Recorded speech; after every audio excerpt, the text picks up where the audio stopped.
Hello there guys, welcome to another of my live videos, and on this video there is lots to negotiate about. So I am going to be giving you some more latest news on Ole Gunnar Solskjaer and what he has come out and said regarding Jose Mourinho. Then I'm going to be giving you some more additional information on Jadon Sancho. I've been keeping up to date of what's been going on with Jadon Sancho on a regular basis. Then I'm going to be giving you some latest news on Erling Haaland and that. So that's what I'm going to be negotiating with you about on this video today. So let's start with the news on Ole Gunnar Solskjaer anyway. So recently, Ole Gunnar Solskjaer had told the United We Stand that he had a meeting with Jose Mourinho and he had a full-on conversation with Mourinho before our game against Tottenham at Old Trafford last year. Now, Ole Gunnar Solskjaer did reveal that Jose Mourinho made a complaint on his Old Trafford return, and he complained about the away dressing room. So this is, what Ole Gunnar Solskjaer has revealed. Now, obviously, Ole Gunnar Solskjaer has beaten Tottenham twice as a manager, and he has beaten Jose Mourinho once. And obviously, the first Premier League game back is Tottenham and Man United. So, Ole Gunnar Solskjaer will be looking to beat Jose Mourinho for a second time as a manager and that. And the Tottenham Man United game, by the way, is live on Friday Night Football. Of course, Jose Mourinho is obviously now Tottenham manager. Like I mentioned before, I think Tottenham, did make a bad mistake by recommending Jose Mourinho win because, Jose Mourinho has now passed his sell-by date and he's no longer a good manager. Jose Mourinho, he's got a really, really good pedigree behind him, reflecting on the amount of silverware he has won. But Tottenham made a mistake by recommending him in. I think, Tottenham should have stuck with Maurizio Pochettino. Tottenham made a mistake by getting rid of Maurizio Pochettino because Maurizio Pochettino endured 5.5 years with Tottenham. Analysing the vast majority of his tenure, Tottenham were competing in and out of the top four. Don't forget Pochettino got Tottenham to their first ever Champions League final last season. Like I said, Jose Mourinho not only a good manager anymore. He has got a bad reputation with top players because don't forget Jose Mourinho endured 2.5 years at Manchester United. Obviously, did win 2 trophies with a football club, won the Europa League and the League Cup in his first season. But, he just wasn't good enough. And I think, personally speaking, we recommended Jose Mourinho win too late. In reality, we should have recommended Jose Mourinho win after Alex Ferguson's retirement. And yeah, but I give you the main explanations why Jose Mourinho's tenure at Manchester United did not work out. Like I said, I had bad disputes with the top players. The board weren't backing the signings that I wanted to recommend and stuff like that. So this is why, it didn't work out under him. But yeah, so like I said to you, I think the season's going to be resuming. Is it on the 18th of June, the 19th of June? Could actually, resume on the 12th of June. It actually, just depends on the fitness levels. As you all know, we have returned to training now, which is very, very good news. We did return to training on Wednesday. A lot of clubs up and down the country, have recently returned to training because the Premier League did confirm on a statement on Monday that clubs had voted unanimously to return to smaller training groups. So this is a step forward to resuming the season because the football season has been suspended for a good, 9 or 10 weeks now. It has been suspended since the 13th of March. But really, really looking forward to it resuming the season. Like I said, our players were at Carrington on Sunday. Obviously, to get tested for COVID-19. Like I said, Marcus Rashford's been visiting our Carrington training ground in the last couple of weeks. Obviously, to get treatment and step up his fitness regime. And Rashford is now back from his back injury. Also, too, Paul Pogba, he's now back from his ankle injury that he did have. So we have got a fully fit squad for when the season does resume because Solskjaer did confirm this a couple of weeks ago. Tottenham themselves, I think, have they got a fully fit squad? I know that Harry Kane's going to be back for them. I know that Human Son is going to be back for them because Harry Kane, did sustain a hamstring injury in January. I think Human Son broke his arm. Tottenham have had quite a few other injuries as well. But it is going to be a very, very good game. It's Tottenham and Manchester United. And like I said to you, when the season resumes, we've got things to look forward to. Obviously, we've got to focus on, getting in the top four, because obviously, we want to get top four so we can get qualification for the Champions League for next season. We are sitting fifth in the Premier League at the moment, and we are sitting 3 points behind Chelsea. We've got the FA Cup and the Europa League to also look forward to, because that's a chance of us getting some silverware on the board under Ole Gunnar Solsjkaer. We're into the FA Cup quarter-finals, we're into the last eight of the Europa League. These 92 games to play in all competitions. I heard as well that next season could be starting in either September or October. But there you go. So that is the latest news of what Ole Gunnar Solskjaer has revealed on Jose Mourinho. Now, let's delve into the news on Jadon Sancho from Borussia Dortmund. So, according to recent reports, Borussia Dortmund will delay Jadon Sancho's departure, and reportedly they're willing to wait until the transfer market stabilises before selling Jadon Sancho. So, I think Borussia Dortmund have said, they still want at least £100 million for the player. Now, obviously, David Ornstein, who is a very credible journalist, don't forget, he came out and said there's a very high chance that Jadon Sancho will join Manchester United in the summer. Now, obviously, you had the Borussia Dortmund managing director. He came out earlier on this week and he says that he expects players' transfer valuations to fall due to the coronavirus crisis. Reports came out last week saying that we was only willing to pay 60 or 70 million pounds for Sancho, but neither of them figures are going to be enough to convince Borussia Dortmund to offload him. David Ornstein did say last week, though, that Dortmund will not sell Sancho for less than £100 million. But he is actually our number one priority target, is Jadon Sancho. Like I said, Dortmund are known as a selling football club because they have sold quite a few of their players. Especially to the Premier League in recent years. Don't forget they let Pulisic go to Chelsea, they let Aubameyang go to Arsenal, they let Mkhitaryan go, they let Ilkay Gundogan go, they let Ousmane Dembele go, they let Matt Hummels go, they let Shinji Kagawa go. So Dortmund are known as a selling football club. Dortmund have recruited quite a few players in recent years. They got the likes of Halland in January, they got Emre Can recently, they got Thorgan Hazard, didn't they get Julian Brandt as well? But yeah, so we're going to have to probably smash our transfer record to get Jadon Sancho, but I think we confirmed the other week we are not willing to smash our transfer record for the player. Now, don't forget, it did say we are willing to offer Jadon Sancho the number 7. I think he'd operate very, very well in the number 7, if I'm going to be quite honest with you. We've had number 7 vacant, for quite some time now.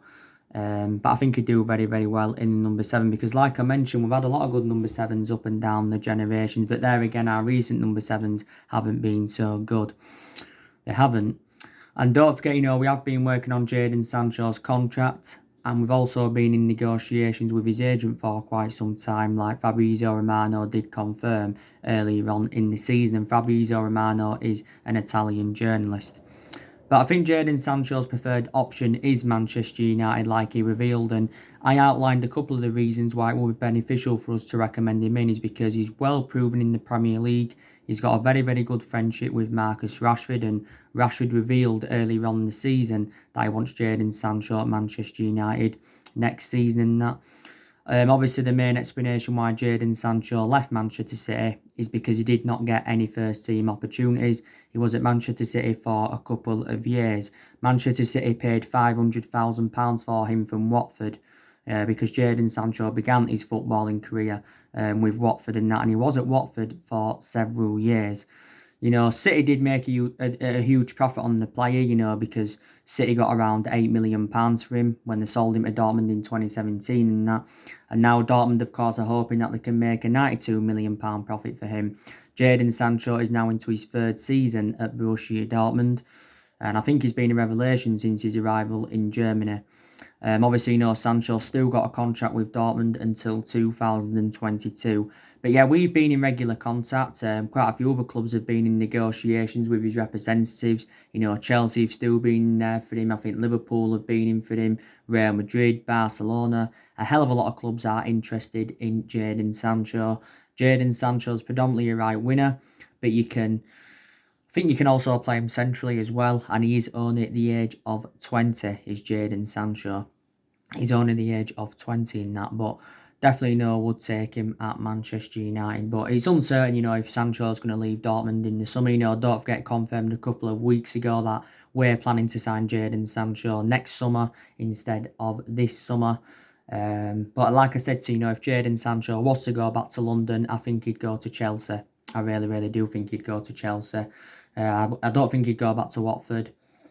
I don't think he'd go to Tottenham. I don't think he'd go to Arsenal, so I think, he would go to Chelsea.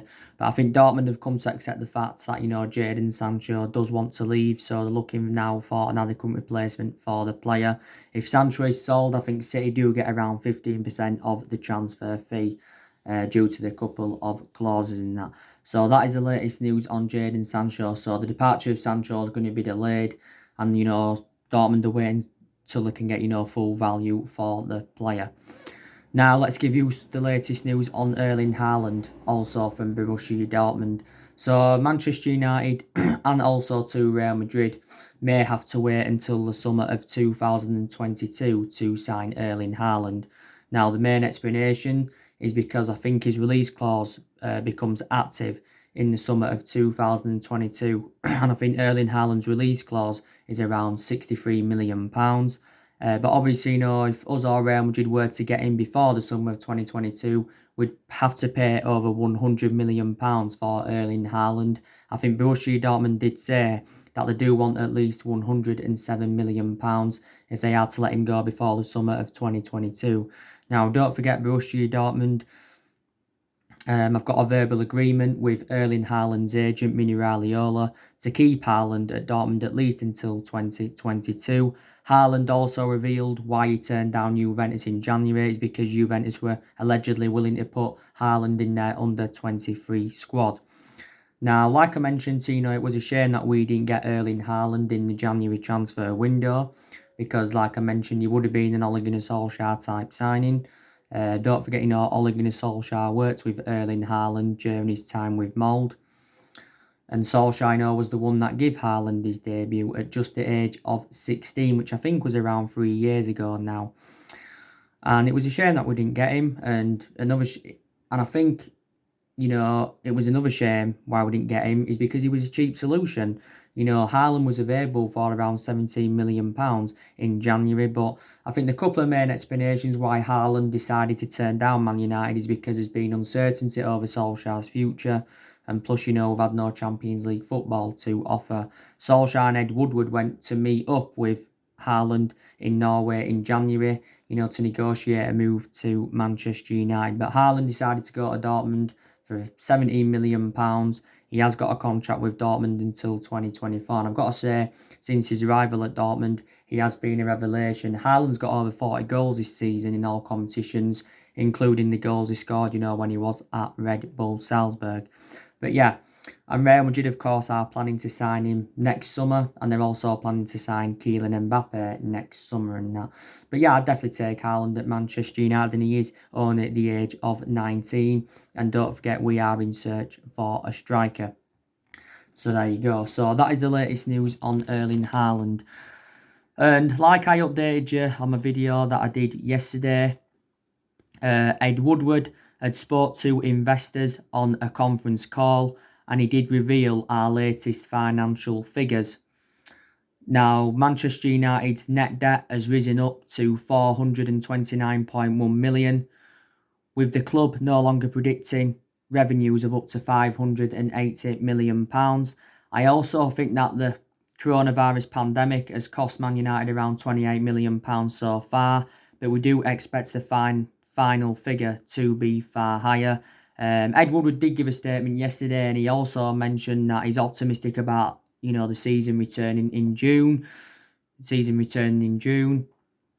And he also said the coronavirus pandemic is one of the hardest moments in Manchester United's 142-year history in that. So this is what Ed Woodward had come out and said. So reflect on the latest financial figures. Does that put Jadon Sancho's move to Manchester United in doubt? Does it put Moussa Dembele's move to Man United in doubt? Does it put Sol Niguez's move to Man United in doubt? So now reflects on these latest financial figures, who are Manchester United, going to sign in the summer transfer window and that. Like I've already said to you on my recent videos, there's decisions Manchester United have got to make before the season resumes as well. That's another one. We've obviously now got to make a decision on Odion Ighalo's future because there is a lot of uncertainty over Odion Ighalo's future at the moment. Obviously, you had James Cooper coming out from Sky Sports recently, and he said that Manchester United are relaxed about Odion Ighalo's future. Now, it is 9 days until Odion Ighalo's loan deal at the football club expires. It expires on the 31st of May. I think Ighalo has revealed that he wants his loan deal at the football club extended, so maybe we're looking to extend it until the end of next month or maybe early July. I think, Shanghai Shenhua did confirm that they expect Odion Ighalo to return to Shanghai Shenhua in time for the start of the new Chinese Super League season. I think the Chinese Super League season does start in July. Shanghai Shenhua confirmed the other week that they do want £20 million to let Odion Ighalo go on a permanent transfer.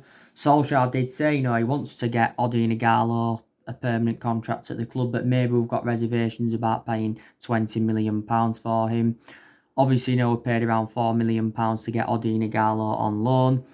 Of course, I think we're paying like a third of his wages because his wages at Shanghai Shenhua are like £300,000 a week.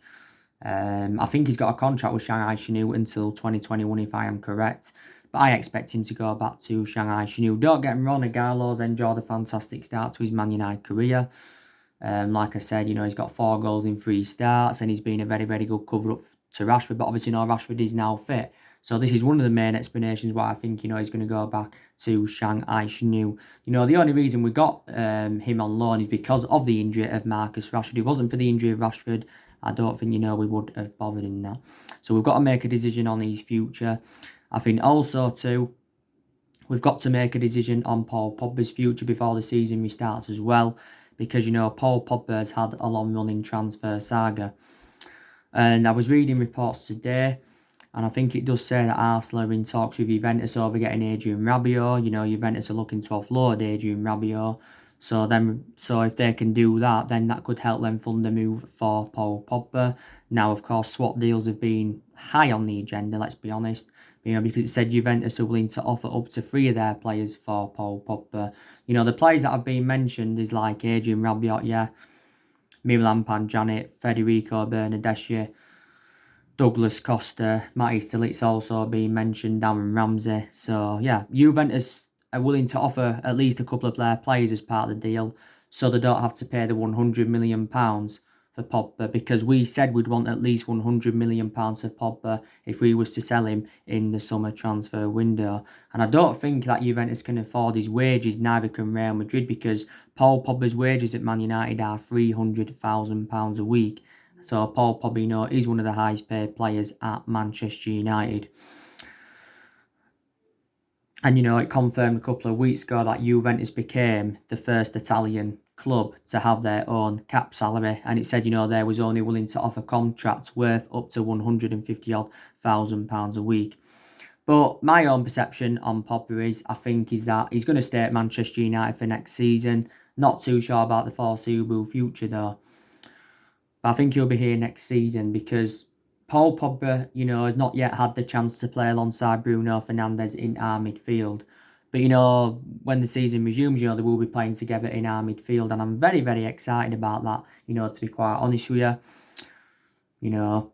Obviously, like I said, Paul Pogba's now back from injury. Like I said, Paul Pogba's only played 8 times this season for the football club. His appearances have been limited due to his injuries.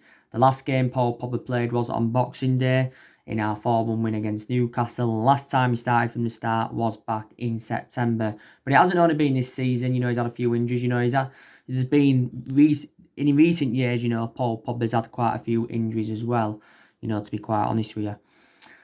But Paul Pogba did reveal his plan ahead of his return, and he basically, he's aiming to be the best player in the world. I think the best we saw of Paul Pogba was in that 3-month period when Solsjkaer was the interim manager. But analysing the vast majority of Paul Pogba's tenure with Man United, his performances have been very, very inconsistent. Pogba's got a year left on his Manchester United contract, I think, but the club do have an option to extend it for a further year.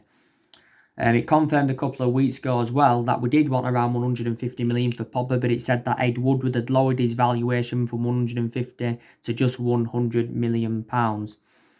Obviously, last summer, Paul Pogba wanted to leave Manchester United because he said he was seeking for a new challenge.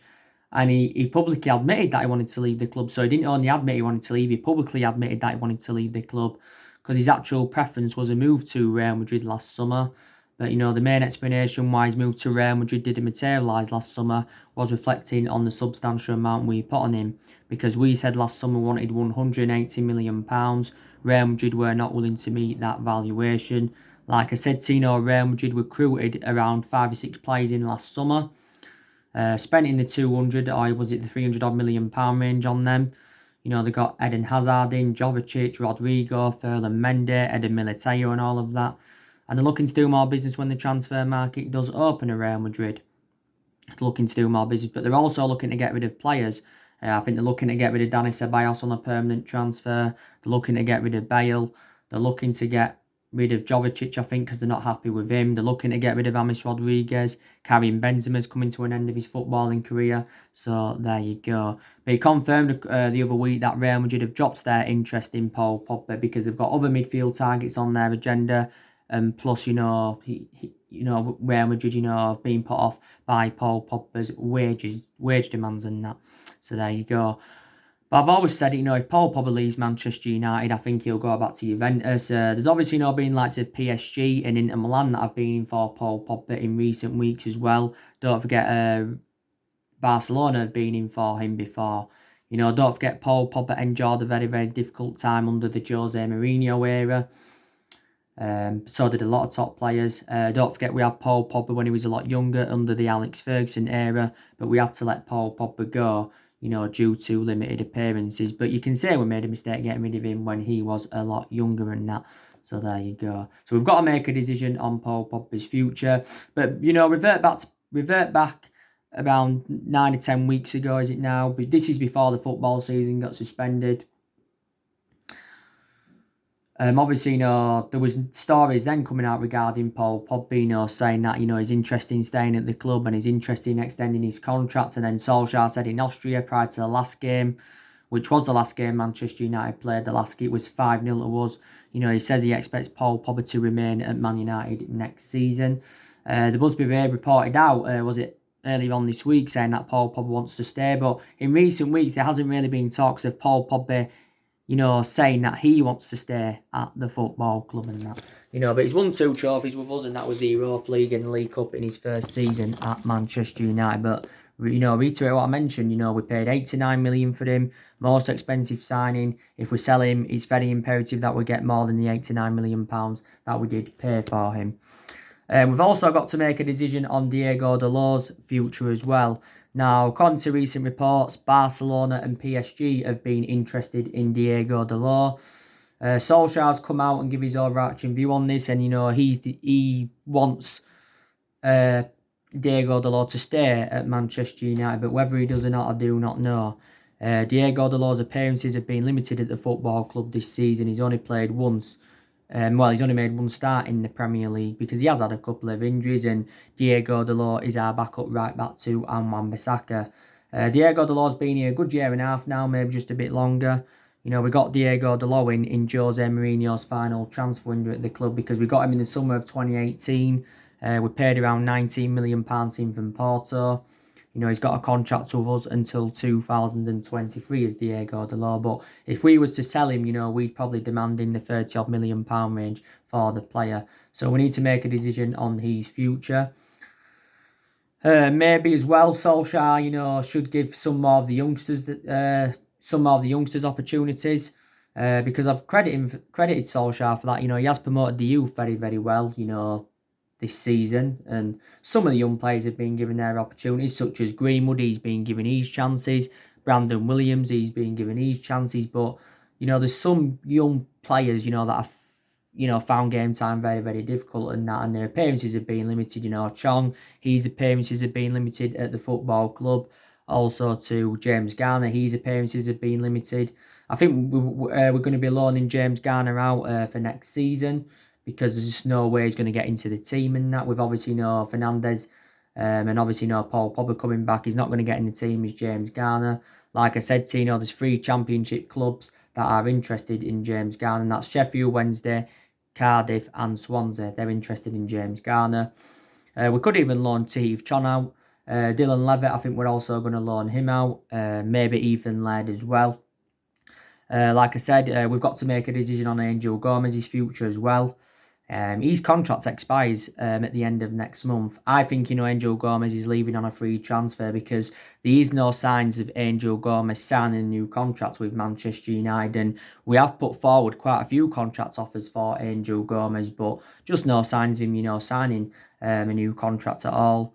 Don't forget, there's been stories saying that Chelsea, Arsenal and Barcelona have obviously, been in for him. I think we want to keep Angel Gomez at the football club because maybe we think he's the foreseeable future for Man United, but he's made 6 first-team appearances this season.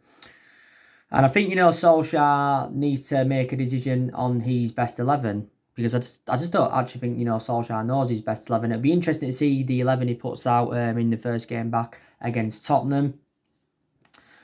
In the first game back against Tottenham and that. So, yeah, there's decisions that, Manchester United have definitely got to make before the season does resume. And that. But, obviously, you had Solskjaer came out the other week and he made the admission saying that, we're going to enjoy a different transfer window to the recent ones that rather than to the recent ones, that we've enjoyed. A lot of clubs, are going to face an unprecedented summer transfer window because, and stuff like that. But I think, we can enjoy the perfect summer transfer window. I really, really do. I think we could benefit from this. Solskjaer's already revealed that he wants to make around 3 or 4 signings in the summer transfer window because he believes we need around 3 or 4 signings to become title contenders next season. Hopefully we can be title contenders next season. Solskjaer has identified the areas in the squad where he does want to strengthen up and that, as you all know. And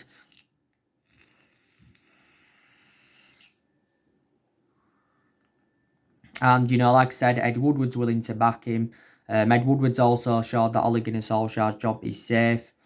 Of course, Ed Woodward did say, was it last month, that, we won't do business as usual in the summer transfer market due to the coronavirus pandemic and stuff like that. And he basically ruled out big transfers to Manchester United. But Woodward did insist that we will remain highly competitive in, the summer transfer market. I think Solskjaer's also got the backing of the Glazers in that. He's also got the backing of the Glazers. Like I said, we're not only going to focus on the incomings in the summer transfer window. We're also going to focus on, the outgoings as well because Solskjaer is going to get rid of more of the deadwood. So in that aspect, we're going to generate, more money. I think we're going to get rid of Phil Jones. We're going to get rid of Jesse Lingard. We're going to get rid of Andres Pereira. I think we're going to get rid of Smalling and Rojo on permanent transfers as well. Sanchez, he's facing a dilemma at the moment, is Sanchez, because Inter Milan don't want to get him permanently. We don't really want him back at Man United, even though Solskjaer said back in January, he wants Sanchez. He says Sanchez will come back to prove everybody wrong. We'll probably loan Sanchez out again, to be quite honest with you. Gomez will go probably. Garner, will go out on loan. So definitely, players are going to leave Man United in the summer transfer window, But Solskjaer's got rid of a lot of the deadwood anyway since he got recommended into the club. I think Solskjaer's offloaded around 19 players. That's including, quite a few young players he's offloaded as well. So there you go. So big decisions to make in the summer, who's he going to recommend in and who's he going to get rid of. Ole Gunnar Solskjaer and that.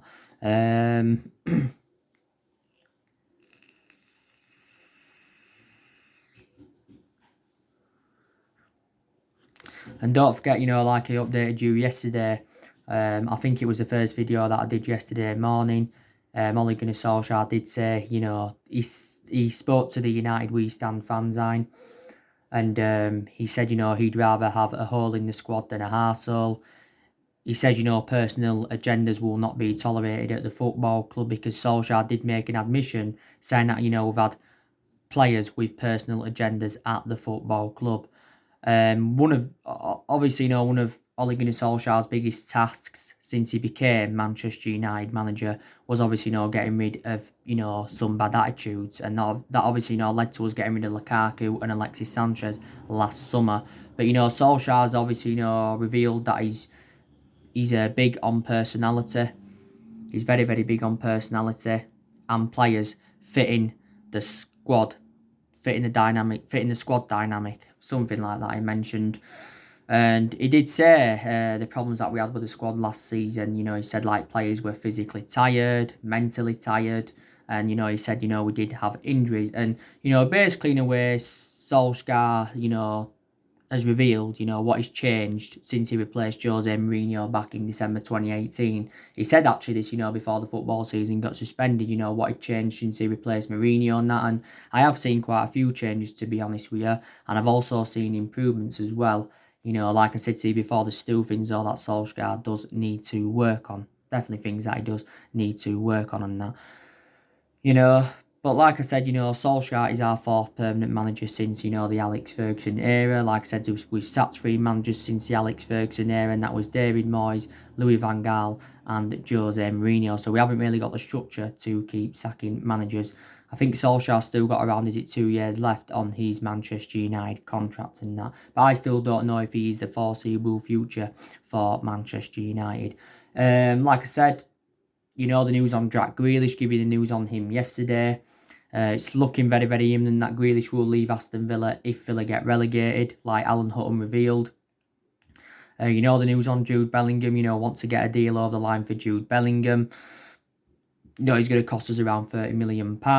Don't forget, want to get Jude Bellingham's brother as part of the deal. Obviously, 2 young upcoming players are incoming as well, and that's Mark Joardo and Joe Hugel. But I've got to make an admission, we have improved in the transfer market under Solskjaer. What I mean is we've been a bit more sensible with our recruitment. We've got the players, that we wanted to recommend in, because Solskjaer so far has recommended 5 players into the football club and spent £220 million and that. So anyway, guys, that's everything to update today. Drop your comments, likes below on the channel. If you do, consider subscribe as always, and take care. God bless. See you all again very, very soon.